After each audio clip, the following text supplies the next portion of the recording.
A very warm welcome to this seminar on the European Green Deal. This is, as you know, the EU's very ambitious strategy for green transition, and we could also say that it is probably the most important driver for green transition in Norway as well. My name is Kjetil Elsebutangen, and I'm Special Advisor for the European Green Deal in the Ministry of Foreign Affairs, and I will be moderating today's seminar and also 4 more seminars, because this is only the first in a series of 5 seminars on the European Green Deal over the next weeks. This series is developed at your request. A few months ago, the Ministry of Foreign Affairs asked a dozen of Norwegian embassies in Europe what was needed to strengthen your work on behalf of Norway and Norwegian interests in the green transition. The answer was clear. You wanted more information about the European Green Deal. You wanted to learn about the developments within green industries and research in Norway, and you wanted to connect with relevant actors. So that's why we are gathered here today. Over the last weeks, colleagues here at the Ministry, in very good cooperation with Innovation Norway, have developed a series of 5 seminars that we hope then will respond to your needs. Our aim is threefold. First, we want to develop competence at the embassies. Second, we want to provide a platform where embassies and other relevant actors can get to know each other and thereby lay the foundation for further contacts. And third, to stimulate stronger cooperation between embassies with similar interests. We are very pleased to have a wide audience today with, if I'm not mistaken, more than 175 participants. And I think this illustrates our ambition to foster a dialogue between embassies, the government, the private sector, and research communities. After all, we know that a successful green transition will require a strong cooperation between these sectors. We will start this seminar series with a general introduction to the Norwegian government's view of the European Green Deal and Norway's role as a partner to the EU. But rest assured, there will be plenty of opportunities in the following seminars to dive into the details of various themes. The Green Deal covers a wide range of topics, meaning that most of the ministers in government are responsible for parts of this transformative agenda. To ensure a whole-of-government approach, the Ministry of Foreign Affairs is tasked with coordinating the overall Norwegian position towards the Green Deal. We have therefore asked Deputy Foreign Minister, Mr. Eivind Petersson, to kick off this seminar in a minute. He will be followed by Ms. Elin Økstad, representing the Ministry of Climate and Environment. The Ministry of Climate is, of course, one of the key ministries in the follow-up of the Green Deal. And we are also very pleased to have with us the CEO of Innovation Norway, Mr. Håkon Haugli, to give us his view of the opportunities that open for Norwegian businesses through this transition, and maybe also how we can be better at grasping those. So we hope that you also, all of you participants, are interested in taking an active part in these seminars, contributing with your perspectives, your questions, your comments. So please have them ready for the last part of today's event. Just a quick word on our working language. We have chosen to conduct these seminars in English in order to allow for participation of also the non-Norwegian speaking local staff in our embassies, because we know that they play an important role in the daily work of embassies in working on the green transition.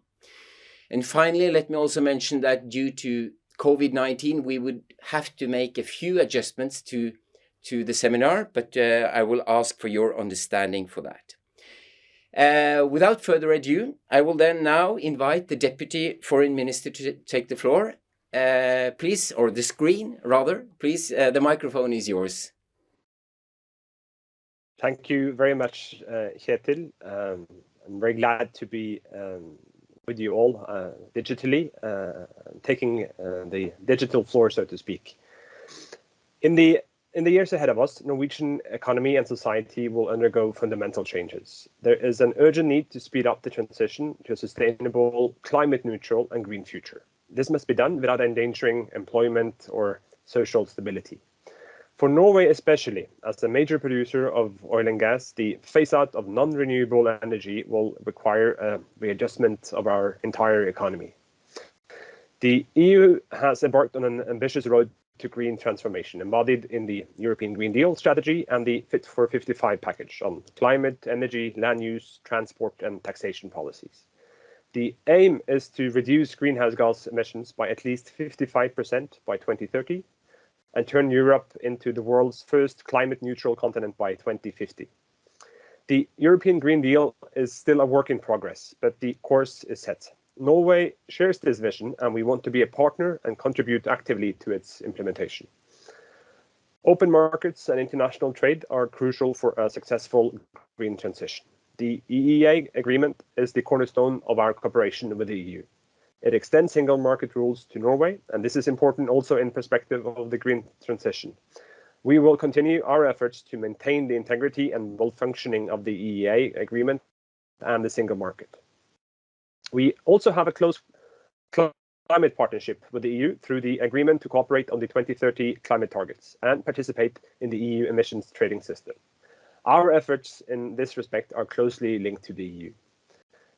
Science and industry will, of course, be key to solving the climate crisis. It is through science and industry that we will develop new green technologies and energy sources, and therefore we must provide industry with the tools to succeed. In our government's political platform, we have therefore stated our aim to further develop cooperation with the EU on climate policy and to establish a strategic partnership in industry that will promote our common goals. Some of the changes will be difficult, perhaps even painful. But I am also confident that our ability to adapt to changes will prove key to our successful transition to a green and renewable economy. The process will also present a number of opportunities. As an advanced and reliable producer of energy, Norway can make Europe greener and contribute to Europe's energy security. We have more than 100 years of experience as a major producer of renewable power, mainly hydropower. The share of renewables in Norway currently exceeds 70%. And the share of renewables in electricity production is around 98%. And now we are also in the process of launching offshore wind production. Norway has the capacity to produce both renewable and low-carbon hydrogen. With 25 years of experience of capturing and storing CO2 under our seabed, we are frontrunners in developing CCS technologies, carbon capture and storage. We are important suppliers of components and metals for battery production, solar panel production, and the production of low and zero emission mobility. These are just a few of the areas where Norwegian stakeholders can be important partners for the European tech and industrial sector in terms of a clean and circular economy. In other words, the opportunities are already there, but to realize our full potential, we need to mobilize all tools that are available to us to introduce our know-how on the European stage. It is for this purpose that we have launched this initiative, a series of webinars to strengthen the embassy's knowledge on green business development.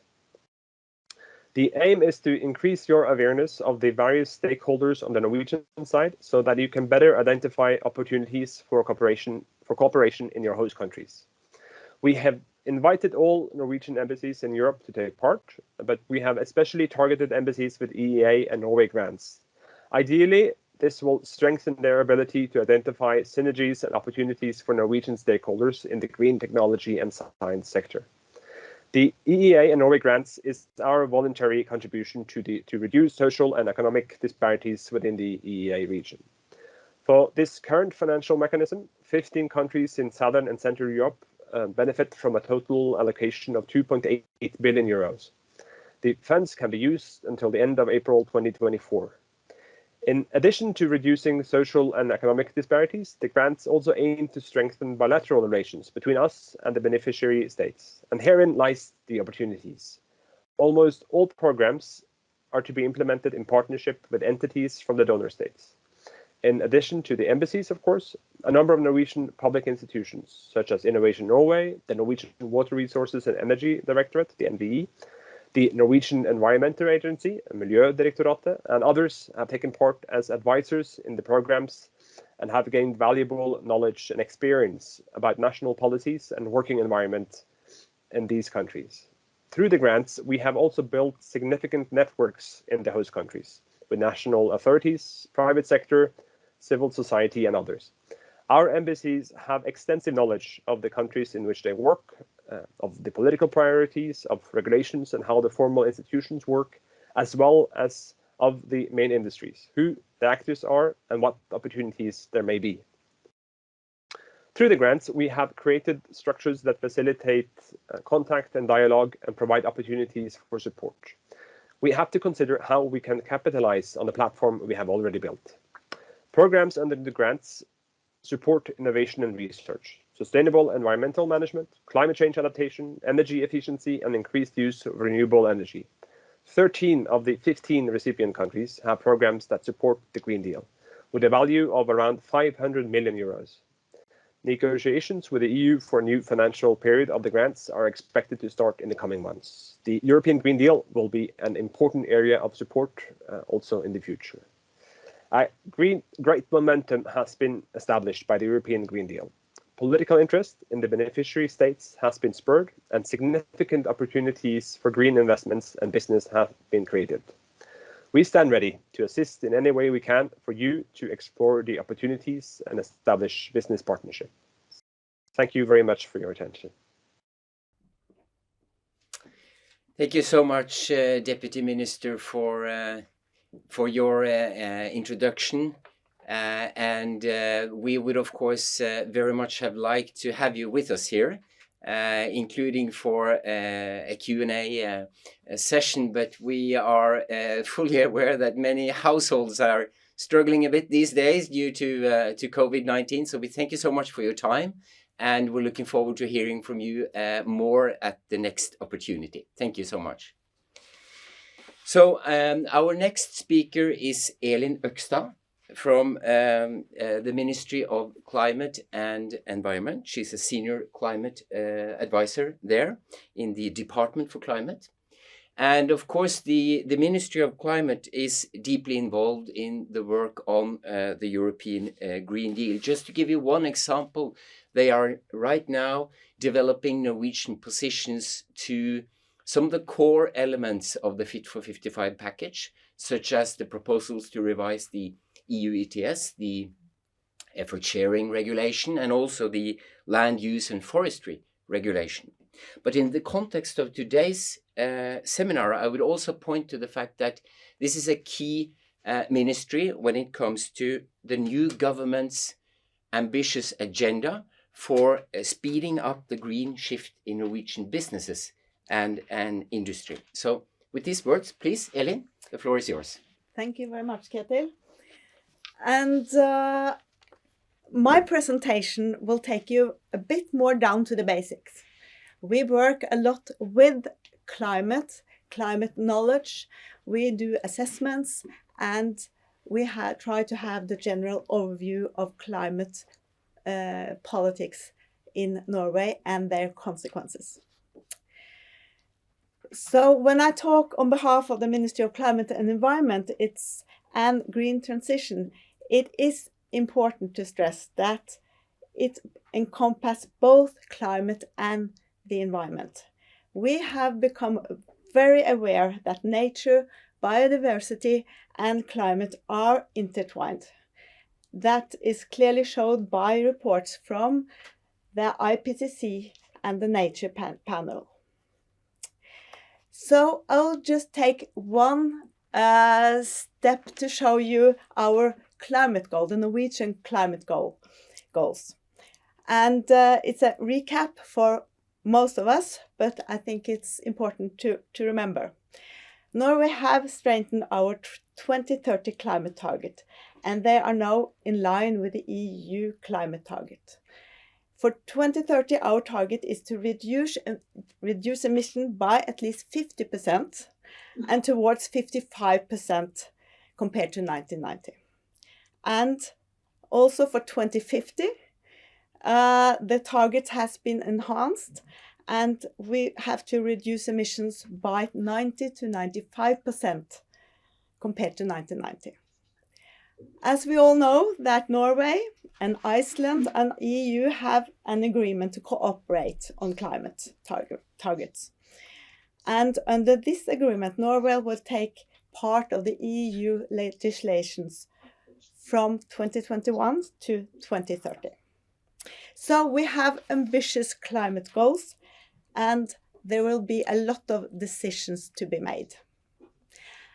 And with that backdrop, we need a very good knowledge base for decisions making. The move forward with our green transition will provide a lot of dilemmas. To increase production of renewable energy and to build up green new industries, they will also have potential impacts on climate, on nature and pollution. So one of our most important roles is therefore to give politicians and other policymakers a good knowledge base. What are the possible ways of cutting emissions? What are their costs? What are their consequences? And how can we reduce impacts, both in Norway and in other countries? And this knowledge base, I will mention two types of knowledge bases, and one of them is IPCC, which is an important global knowledge player in terms of knowledge. And in 2022, this year, is an important IPCC year because it will issue the 6th assessment report. The next two reports will be presented in February and in April, and in October, the synthesis report will be issued.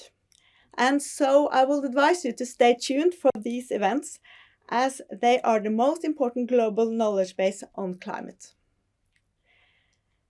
But we also rely very much on our specific assessment done by our agencies, and that are producing more local and national knowledge bases. As one example of this is type Climate Cure, which was presented before the presentation of the new climate plan in 2021. But when we talk about green transition, we have made our own sort of mind map that I would like to share with you. Because, as we all know, and that is not enough to cut emissions, but but at least that it's the primary goal, to cut emission and to fulfill our climate and environmental goals. And the next step is to think that we have to green our total economy.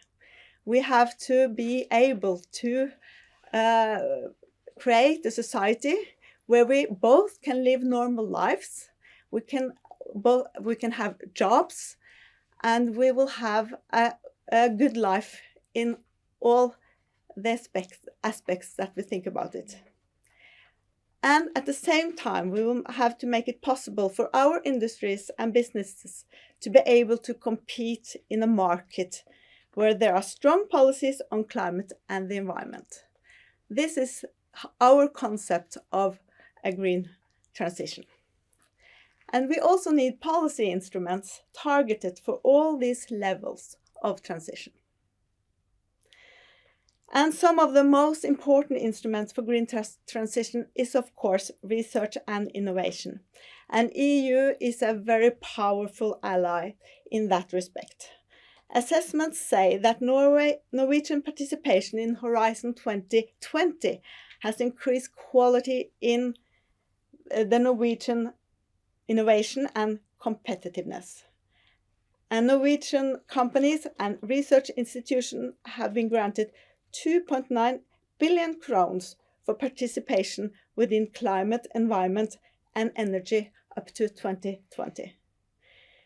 And now we are entering the period of Horizon 2030, which is even more strengthened to solve the climate and energy challenges for Europe. It is focusing on partnership, on collaboration, on innovation, and Norway is invited in.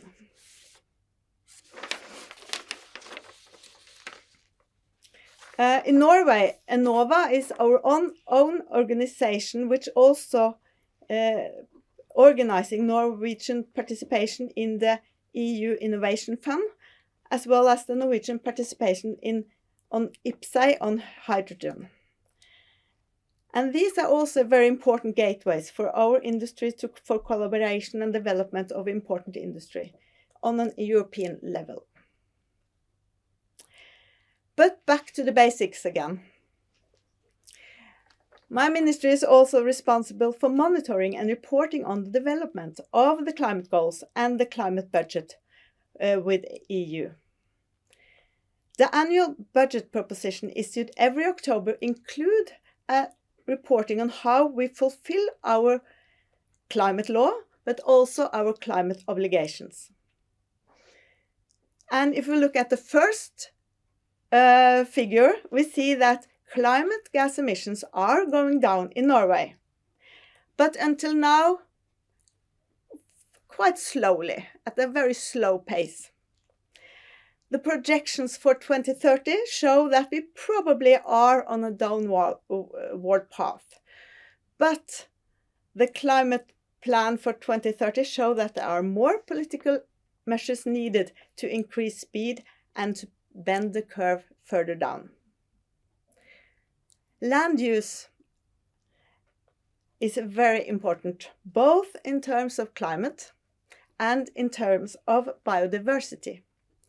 And regarding climate, we have an annual net uptake of CO2 in our forest, but we have also a net deforestation, which gives us permanent emissions. So deforestation is not only happening in other countries, it's happening also in Norway. And we monitor our climate budgets. That is an annual budget every year, which we have with EU from 2021 to 2030. And as you can see, more mitigation actions are actually needed to fulfill our obligations with the EU for 2030. But despite all of those numbers and curves, we realize that we are not very good at actually measure a green transition. How is our economy actually transforming? And how is business doing? Many efforts internationally and nationally are now working to create good indicators for how we can actually measure if we are on the right path for also the green transformation in society. And our ministry, we also aim to be able to report better on this transition in the future. So,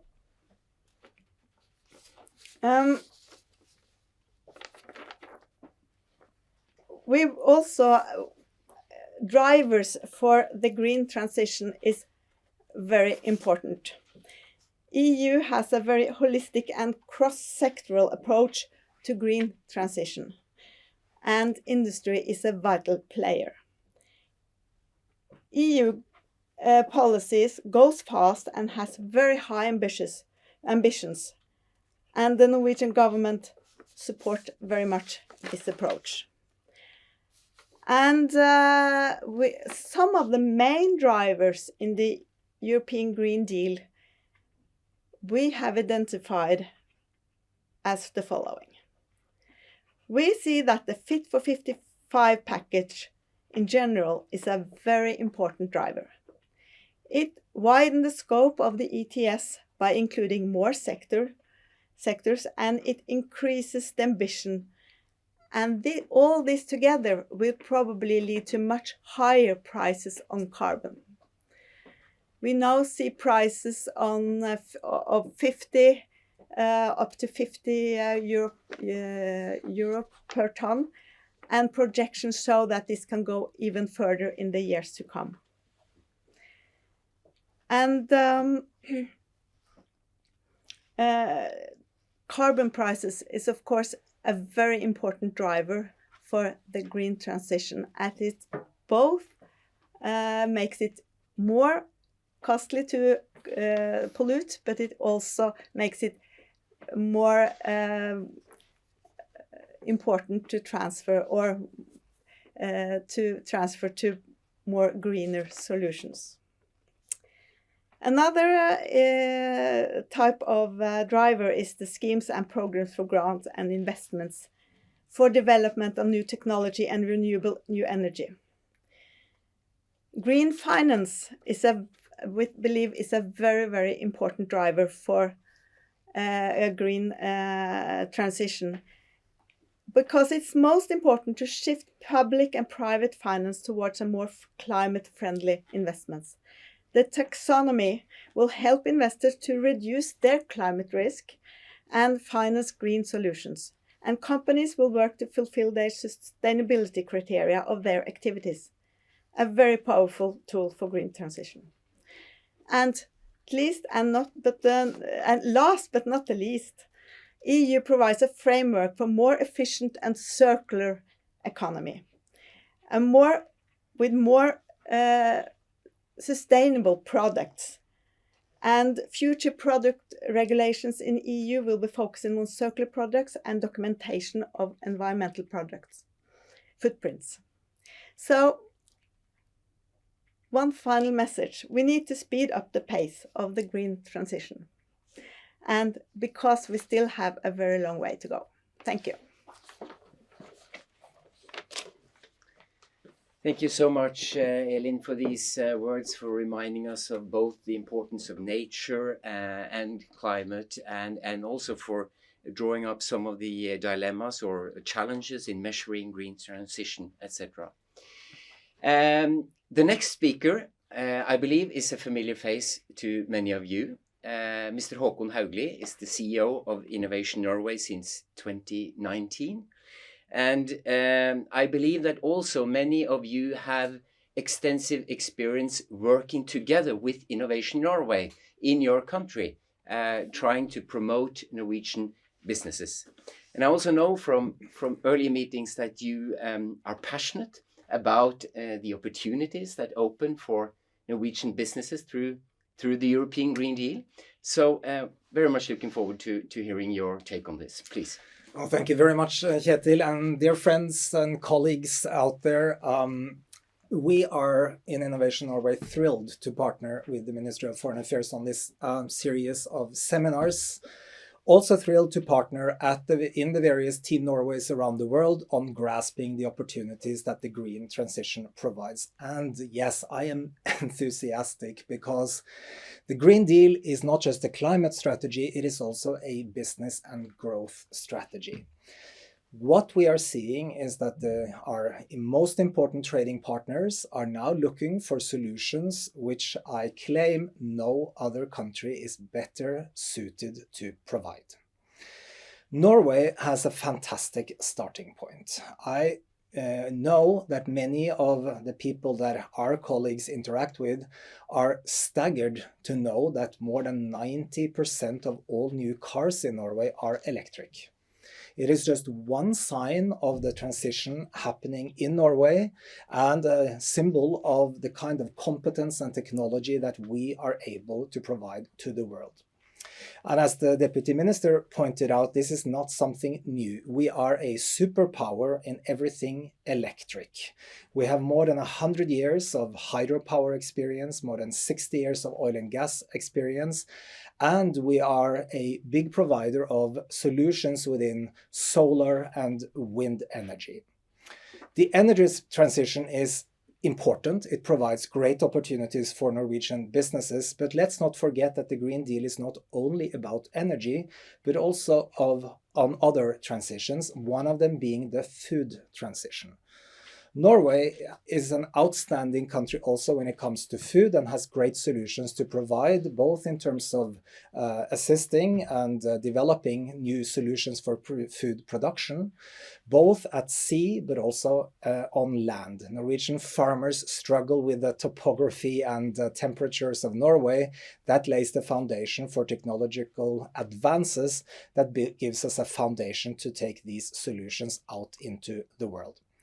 So, ladies and gentlemen, my conviction is the opportunities are great. The demand is growing, not only in the EU, by the way, but also in Asia and North America on solutions that we have an excellent starting point for grasping. And the growth is rapid, and we need to act in a coordinated way. And that brings me to some of the challenges that you, Kjetil, touched on in your introduction. First of all, as a non-EU member country, Norway needs to be on top of processes in Brussels. We need to familiarize us as early as possible with the signals, the political priorities, so that we can act in a speedy manner when decisions are made. And gosh, do things move fast in the EU these days. The path from policy making to implementation has increased a lot, driven by climate demands and a shared ambition of succeeding. This requires more from us as a country and our authorities, but also for us as a business support agency. Secondly, we need to be coordinated not just in the horizontal way between various ministries, as we've seen examples of here today, but also vertically. We need to ensure that business support systems are aware of what's going on and well coordinated with the authorities. And not the least, we need to coordinate with the various clusters and businesses and those that will actually grasp these opportunities, which are the companies themselves. So, with a good starting point, fantastic opportunities, and with a greater ability to be speedy, well coordinated, I am convinced that the Green Deal will provide us with a fantastic path forward. Again, let me just repeat how thrilled we in Innovation Norway are about interacting with each and every one of you in Team Norway abroad.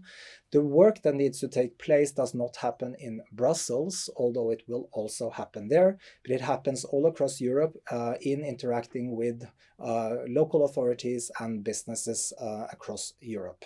We are ready to take this on for Innovation Norway. This is our #1 priority in the years coming ahead of us. I look forward to interacting with you. Hope many of you have questions. Thanks for having me here today, and good luck with this important work. Thank you so much, Håkon. And while you are hopefully preparing a few comments or questions on your side, I would like to ask you, because of course the European Green Deal is on everyone's lips. It's really no serious company wants to stay away from this. You want a piece of the pie, and the competition is really rife.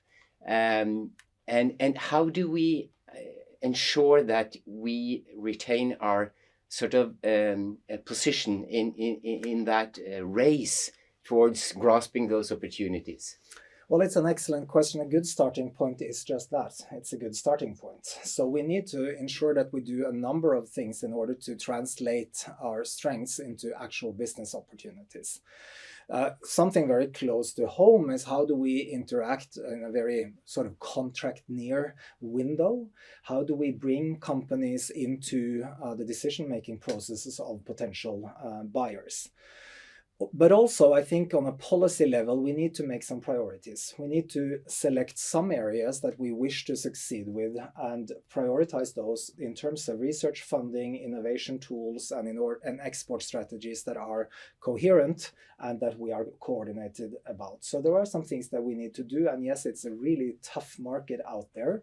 We are competing with a lot of other players.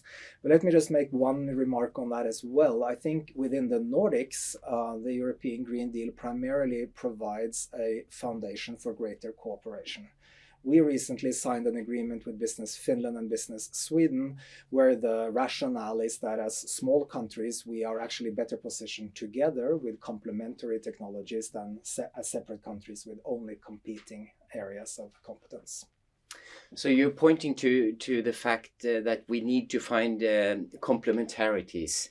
And we're not going to do everything, of course. Could you maybe develop a little bit further on some of the areas of priority that you see based on your contact with Norwegian businesses? What areas really stand out as the ones that we will see more activity coming from? Oh, I'm fearful of making a really long list, but let me just point to some of the things. I think and these are obviously within the European Green Deal scope. Batteries. We've seen over the last, I would say, 5 years, a surge of companies developing batteries in Norway. We utilizing cheap hydropower. Now that cheap part might be more challenging going forward, but at least the hydropower is there. And battery technology is certainly one. Offshore wind. We are engaged in large-scale demand-driven projects on offshore wind, both in Europe, in France, and other European countries, but also in Asia and North America. We are well positioned within offshore wind. Energy systems is important. We, as a country, our businesses know that it's not just one energy solution, but we need to mix different solutions, and it needs to be applied in electric vehicle and electric ferries. So the whole energy systems area is also interesting. And let me also add, in terms of circular industrial solutions, we are probably the world leader in bringing climate emissions down in industrial production, and also bioeconomy. The food transition that needs to take place has many facets, but we need to utilize biological resources better, and we are quite good at that in Norway. Some facets, and not a complete list, obviously. Yeah. I think there is... I mean, most of us, including the businesses, are aware of the big transition ahead of us. I mean, we read about it, we hear about it, but it's still a different story to translate that sort of knowledge and know-how into the strategic planning and sort of the investments. To what extent do you believe that Norwegian businesses have taken all of this aboard and prepared themselves for the transition? Well, I think we've moved very fast within the last couple of years. Business development today is green business development. We see that in our portfolio of projects that we contribute finance to, that when a company undertakes a development effort, it is green. And within a few years, the share of projects that contribute to climate gas reductions has more than doubled, just as an example. So I think we've moved from this being as part of a corporate social responsibility sphere to being a core of the strategy of a company. Is it going fast enough?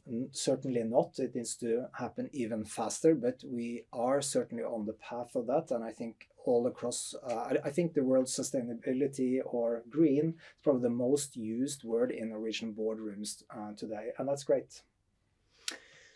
I would also like to follow up on what you said about some of the sort of challenges and the difficulties in this, because it's certainly not an easy ride. The Norwegian government has in their government platform said that their ambition is to develop a strategic partnership in industry with the European Union. And of course, behind that, they're open about the sort of the arguments, namely that we see a tendency here where everyone is trying to grab their share of the market. We are not a full member of the European Union, but we are part of the internal market, of course, not part of the trade policy. So in this landscape, there may be some sort of gray areas where we are not sure, are we included or are we not included? And what kind of challenges does that pose to the sort of the opportunities for Norwegian businesses to fully take part in the development? Well, I'm a firm believer in the importance of those strategic partnerships. I think on the policy level, to agree with potential or current trading partners on industrial policy is important and set a set of ambitions.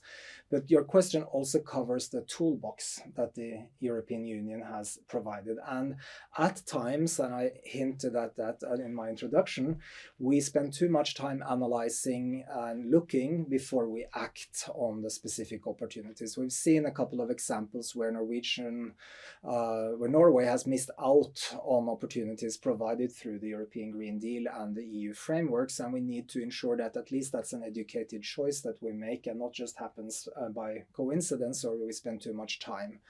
So yes, that is important, but let me also underscore that regardless of how many industrial partnerships we have, that will not be a comprehensive list of opportunities. We also need to act with partners across Europe on other green opportunities than those that are within the industrial partnerships, but they do give a really strong signal as to what areas we prioritize, and that's also needed. Excellent. So I would very much like to also turn the focus to the embassies and your cooperation with them, and please also if you would like to take the floor from where you sit, then do so and raise the hand in the Teams function, and we will try to pick that up. So could you say something in meanwhile, Håkon, on what is the most important role that they play, and how can you best make this work together to grasp the opportunities, as you said? Yeah, well, thank you. The Team Norway structure is quite an open structure, but the core partners and drivers are the embassies and Innovation Norway, where we are present. And I think in order to make that partnership as fruitful as possible, there is a high degree of openness is required, shared priorities, and also an understanding of different roles. Our role as a business support or trade promotion agency is to act in close cooperation with the companies, bring them into a contract position. That, however, often requires some political, if you like, work by the embassy in order to ensure that Norway is seen as a trusted partner and that the regulation is in place and the many questions come up. So the short answer is to speak frequently, be open about concerns and opportunities, and interact beyond the immediate partnership into the ecosystem around us. Very good. I see we at least have a couple of hands raised up. So I'll start with Ambassador Frode Andersen in Athens. Yes, hello everyone. Thank you for a very interesting seminar so far. As you know, Athens is a classical small Norwegian embassy without Team Norway presence. It's just the embassy really. And Greece has, they won the jackpot when it comes to EU funding. So they're getting about 32 billion euro, of which they will use a lot on green funding. And they will open up for floating offshore wind now this spring. And I'm just wondering, so how can we as Norway utilize this the best? We are in touch with both individual companies, with the Norwegian offshore wind cluster, etc. But I'm kind of wondering, sort of, is there a concerted effort from the Norwegian side, from the industry side, from Innovation Norway, regarding exploring new markets? Because Greece for Norway, if you ask a regular Norwegian company what they think about Greece, they will remember the financial crisis and Greeks burning down half the city to protest against Europe. But things have changed, and so also the markets are changing when it comes to the opportunities. So is there a concerted effort in Norway to bring updated market information to the vast majority of Norwegian businesses? We talk to a few, but we can't talk to everyone. So I'm just wondering, sort of, how is the feedback loop organized? Is it possible to reach out to a bigger number of Norwegian industries when it comes to presenting market opportunities outside the sort of traditional, the classical Norwegian go-to places like Germany, Holland, etc., etc.? So it's a difficult question, I know, but it's something I really wonder about. Thank you. Håkon, would you try to? Well, I think this is something we really need to get a lot better at, Frode. So that's my short answer. And in terms of offshore wind, yes, there are some strategic initiatives being taken, both within Innovation Norway and in the Export Strategy Council. So the area, the industry, if you like, is given the highest possible priority. When it comes to geographical scope, I think we are not there yet where we pick up market signals such as the one that you provide now. And I don't think we really have the best mechanisms of doing so. In Innovation Norway strategy, we aim to move to a more flexible presence abroad so that we can act speedily on those kind of market signals, send a scout out, and then potentially establish a temporary presence in order to provide companies with the required support in grasping specific opportunities. So hopefully within not very long, we can act more speedily on that. But you're pointing at something that I also find at times a little bit frustrating, that we know that there are opportunities that we are not acting on. And in terms of how Greece is remembered, I mean, personally, at least I remember ship owners and the shipping industry in Greece, and we have had a strong cooperation at a historical point with Greece. So it's not all about the financial crisis. So very much on the agenda, the core of what you're asking, how do we act on this in a more speedily manner? And we're not there yet. The next question, I think, is Ambassador Else-Berit Eikeland from Tallinn.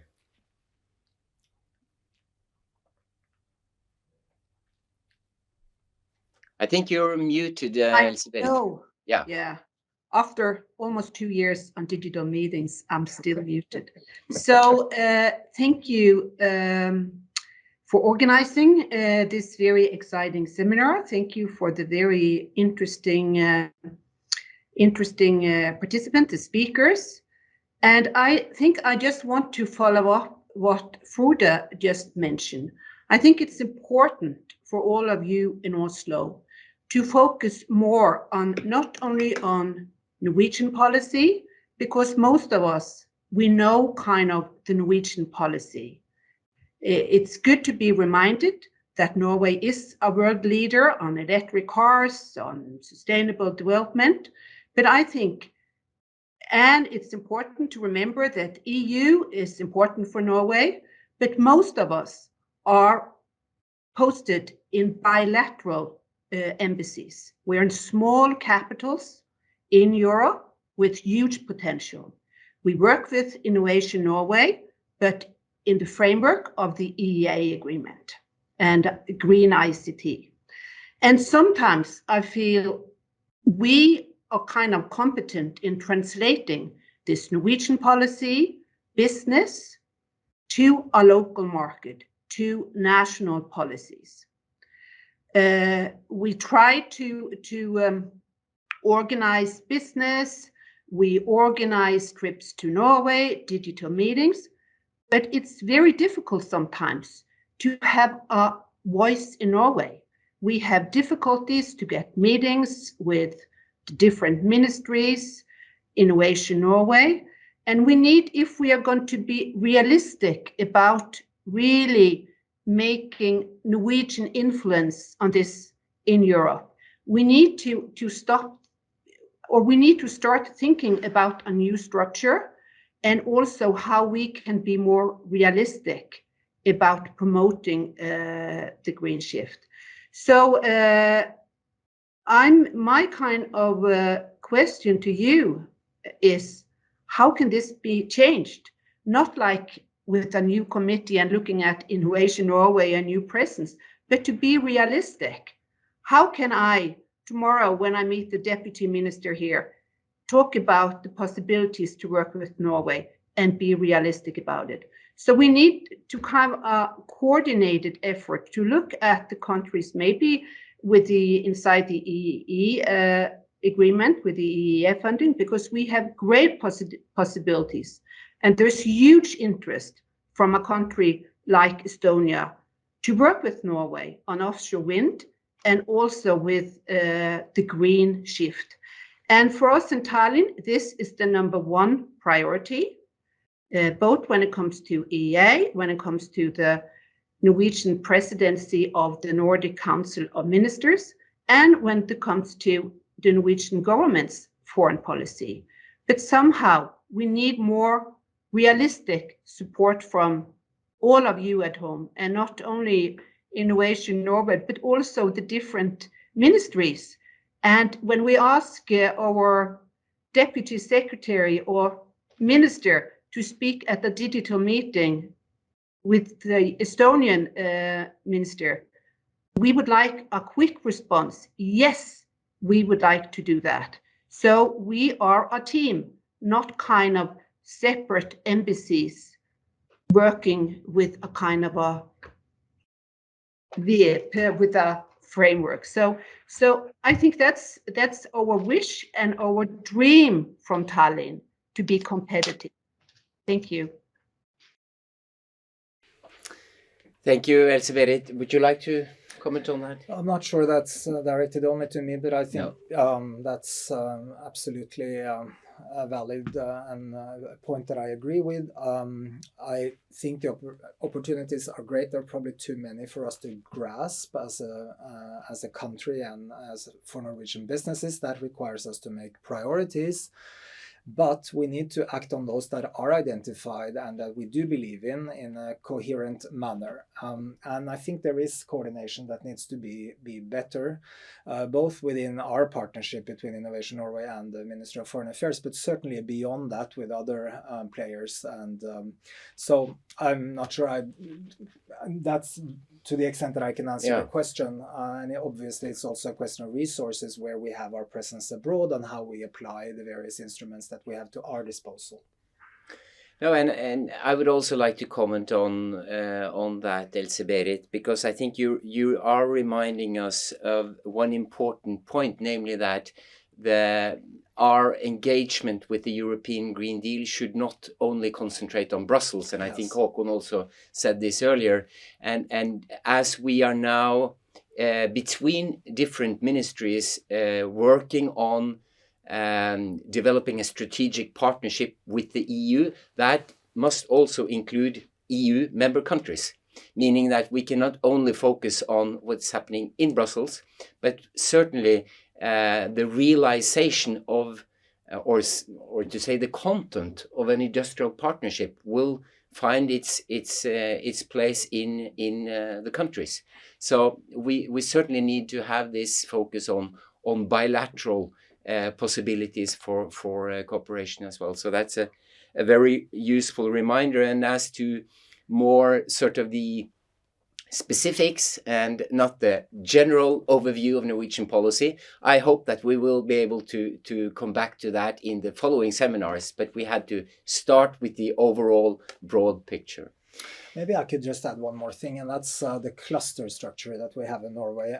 Obviously, interacting with the relevant clusters can provide avenues that I think we as a government-sponsored system cannot provide. It's a very direct link to companies and where there are strategic priorities. So, and we can obviously be helpful in navigating in the cluster landscape. Good. We have one more question from Ambassador Tove Westberg in Lisbon. Please. Yes, thank you. Thank you, all of you. Sorry for this dark photo here, but I thought it was very appropriate now to bring in also a voice from this part of Europe. And thank you for organizing this series of webinars. As with my colleagues in Greece and in Estonia, we're a small embassy, and what we need is help to be very concrete. and to translate the big ambitions to something very concrete that we can bring to the table and we know what to look for. The Danish embassy here, who is very much set up to support the private sector, the Danish private sector, just recently got a very detailed instruction from Copenhagen on what to follow up on for 55. And I think that could be something to be sent to also the Norwegian embassies. What specifically should we look for, and then to try to bridge that gap between ourselves and the industry, as Håkon Haugli is pointing at. And also, you mentioned the closer connection we need to the clusters. We are very much looking forward to that. Portugal also being a country with long coast, lots of big ocean and big transition in hydrogen and also in offshore wind, to mention a few things. But help us be concrete. That is my wish. Thank you. Thank you so much. We take duly note of that. Yeah, a word on this? I think that's an excellent point. I think for every presence that we have abroad, we need to make some strategic choices. And they have to be a combination of a few things: the demand in the local market, the Norwegian strengths that we can bring to the market, and the interest and ability of companies to grasp those opportunities. So those three all have to be present.